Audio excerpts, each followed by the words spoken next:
Philippe Gomes, cette intervention, cette invitation du Premier ministre précède de 24 heures la demande des indépendantistes à organiser le 3e référendum. Les indépendantistes qui ont entretenu de manière bilatérale le dialogue avec l'État. De par votre expérience, est-ce que c'est de bon augure pour trouver cette solution consensuelle qu'a évoqué le ministre des Outre-mer fin février? Ouais, un référendum binaire, c'est de mauvais augure. On en a déjà eu 2. On a vu qu'au 2e, les tensions étaient beaucoup plus fortes qu'à l'occasion du 1er. On peut craindre qu'au 3e, ce soit pire. Nous, on a toujours été opposés à Calédonie Ensemble au référendum binaire. Le 1er était obligatoire, c'est celui de 2018. Il était prévu par la Constitution, on ne pouvait pas y échapper. Le 2e et le 3e sont facultatifs. Donc on a toujours dit, au lieu d'un nouveau référendum binaire qui va nous opposer, essayons de construire un référendum de rassemblement sur un projet qui peut unir les Calédoniens. Un référendum où on appellerait tous à voter oui. C'est pas un rêve, on l'a déjà fait dans notre histoire. On l'a fait en 88 avec les accords de Matignon, on l'a fait en 98 avec l'accord de Nouméa. Donc nous, on espère que cette réunion à Paris, sous les auspices du président de la République, nous permettra de poser les bases de ce référendum de rassemblement. Et si on arrive à partir de ce moment-là, 2022, ça fait sens, parce qu'on a 1 an pour finaliser un projet consensuel qui serait soumis à référendum, et qui, le cas échéant, nécessitera une modification de la Constitution de la République.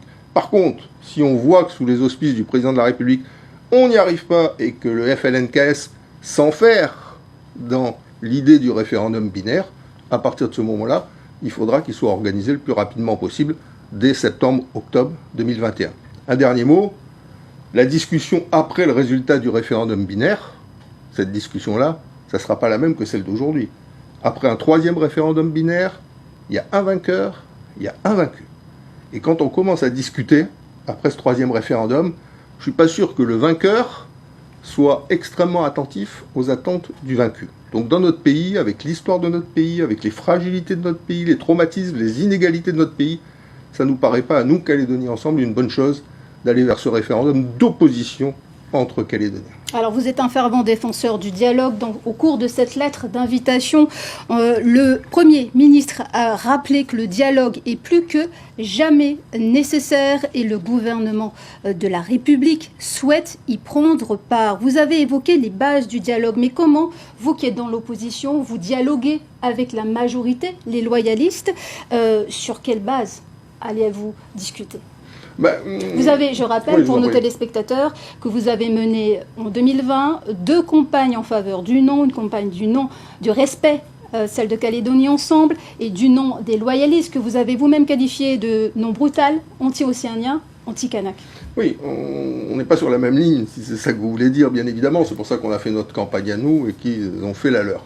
La question, c'est comment, entre nous, d'une part, avec l'avenir en confiance, et avec les indépendantistes, d'autre part, on arrive, non pas à ériger des murs, mais à acheter des passerelles. Alors sur quel point ? Sur quel élément ? Les indépendantistes, qu'est-ce qu'ils attendent ? Ils attendent aujourd'hui l'accession à la souveraineté. Pour eux, la souveraineté, c'est le résultat d'une histoire, d'une trajectoire, où les notions de reconnaissance, les notions de respect, de dignité sont essentielles. Nous, qu'est-ce qu'on attend ? Nous, on attend, d'une part, que chacun ait sa place dans notre pays, qu'il n'y ait pas une ethnie qui soit au-dessus des autres. D'autre part, que les compétences régaliennes, essentielles, la monnaie, l'armée, la justice, les forces de l'ordre, puissent continuer à être financées et à fonctionner en impartialité. Vous savez que ce n'est pas toujours le cas dans les pays indépendants. Et puis on attend enfin que les services essentiels dans une société, le service de santé, le service de l'éducation, puissent continuer à fonctionner. Comment on arrive à conjuguer l'aspiration des indépendantistes et la nôtre ? Alors on va nous dire c'est pas possible. Il y en a qui veulent Kanaki, il y en a d'autres qui veulent pas Kanaki. Avec une question qui oppose ces 2 notions. Oui, mais en 88, c'était pas possible non plus. Il y avait bien ceux qui voulaient Kanaki et ceux qui voulaient pas. Lafleur et Tjibaou ont réussi à se mettre au-dessus de ces contingences. En 98, Lafleur, Ouamitan et Néaoutine ont réussi aussi à se transcender.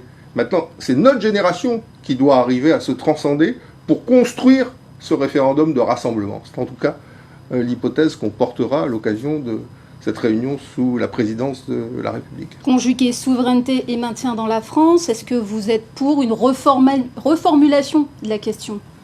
Mais c'est essentiel. Aujourd'hui, si on continue l'accord de Nouméa, on est automatiquement dans un référendum binaire. Un référendum oui ou non à l'indépendance. Et si on va au bout de la logique, c'est ce référendum-là qui sera organisé. Dès lors que on prône, comme c'est notre cas, un référendum de rassemblement pour sortir du oui ou non, À partir de ce moment-là, la question devra être totalement reformulée et la Constitution de la République française devra être modifiée pour intégrer cette nouvelle question.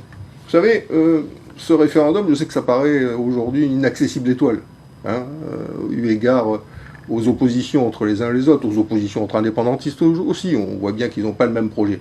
Mais c'est une exigence par rapport à l'histoire. On n'a pas fait tout ça depuis 170 ans, depuis 30 ans maintenant, pour à la sortie se remettre dans l'impasse où une moitié de la population va imposer sa loi à l'autre moitié de la population, que ce soit Kanaki ou pas Kanaki d'ailleurs. Alors qu'est-ce que vous proposez comme formulation de question? Ah ben, le consensus, Nadine Kouapana, ça ne se décrète pas, ça se construit. Voilà ce que nous on apporte comme démarche, comme philosophie, comme idée autour de la table, qu'est-ce que les autres apportent, et essayons de construire. D'ailleurs, pourquoi on attend Paris pour parler? Pourquoi on attend Paris?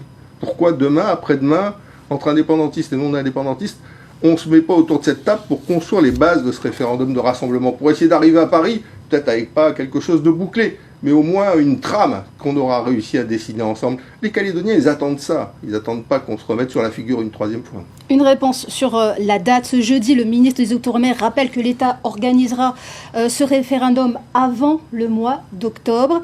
Et pourtant, à l'issue du dernier comité des signataires en octobre 2019, le relevé de conclusion, et là je vous cite, exclut explicitement le fait que ce troisième référendum soit organisé entre septembre 2021 et septembre 2022.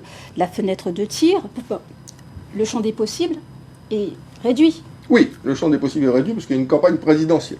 Donc il est clair qu'à partir du mois de décembre 2021, jusqu'aux élections législatives qui se tiennent en juin 2022, cette séquence-là est neutralisée. Donc le référendum, c'est soit octobre-novembre 2021, soit après les législatives en septembre 2022. Mais ça ne peut pas être au milieu. C'est pour ça que nous on dit, si on arrive à poser les bases d'un référendum de rassemblement sous la houlette du président de la République, à partir de ce moment-là, prenons le temps, organisons le référendum en septembre 2022, construisons ensemble ce référendum de rassemblement des Calédoniens. Par contre, si on voit que sous la houlette du président de la République, on n'y arrive pas, c'est impossible de trouver un accord, mais à partir de ce moment-là, ne perdons pas de temps. Et dès octobre 2021, soldons ce troisième référendum, même si, comme vous l'avez compris, ce n'est pas du tout l'option qu'on privilégie, parce qu'on considère qu'elle n'apportera pas un mieux-être au pays, mais probablement plus de clivage, plus d'opposition et plus de détresse au total.